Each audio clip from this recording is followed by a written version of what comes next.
Madam, আপনাকে arrest করা হচ্ছে। কেন, কোন অপরাধে? আপনার কাছে জাল নোট ছাপানোর যন্ত্র পাওয়া গেছে। তা জাল নোট কি পেয়েছেন? না, জাল নোট তো পাইনি। খালি যন্ত্র থাকলেই আমি অপরাধী? হ্যাঁ, যন্ত্র থাকলেই অপরাধী। আমিও আপনার নামে রেপ কেস দেব। কেন? আপনার কাছেও রেপ করার যন্ত্র আছে।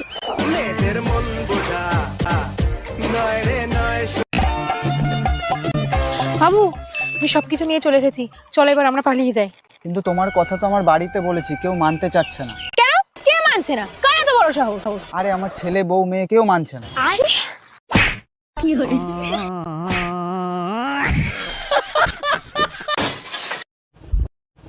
500 টাকা দিলে তুমি যা চাইবে তুমি তাই পাবে।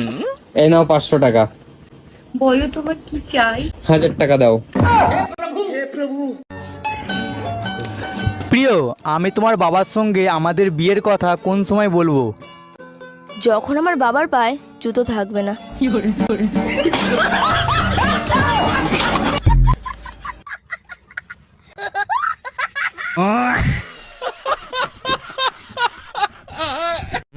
তিথি, এখানে একটা বই পড়েছিল, জানি না বইটা কোথায় গেল, তুমি দেখেছো? কি বই? 100 বছর বাঁচার উপায়। ওটা আমি পুড়িয়ে দিয়েছি। কেন? না হলে 100 বছর ধরে তুমি আমাকে জ্বালিয়ে মারবে যে।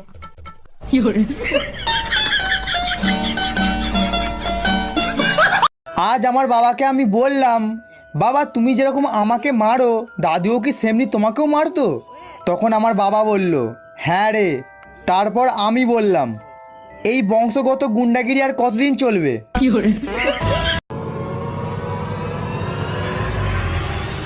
ভেবেছিলাম তোমাকে নিয়ে ঘর বাঁধবো, কিন্তু তুমি যা শুরু করেছো তাতে ঘর তো দূরের কথা, বারান্দাও হবে না।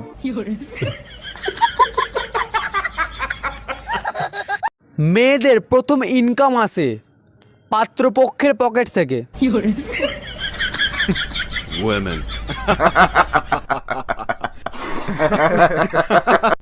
সারা জীবন তোমার হাত ধরে হাঁটতে চেয়েছিলাম, বাট তুমি মাঝ পথে অটো করে চলে যাবে ভাবতে পারিনি।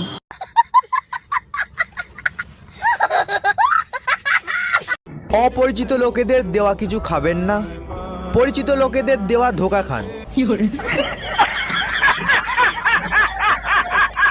কাল আমার স্বপ্নে আমার ঠাকুরদা এসেছিলেন, বললেন মনের সুখে পাপ করে যা, এমনিতেও নরকে জায়গা নেই।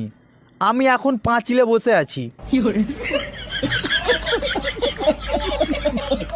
কান খুলে শুনে রাখো, তুমি বড় লোক তাই তোমার ব্যাংক অ্যাকাউন্ট আছে, আমি গরিব তাই আমার ফেসবুক অ্যাকাউন্ট আছে। कितने तेजस्वी लोग हैं हमारे पास, कितने शानदार विचार रखते हैं ये।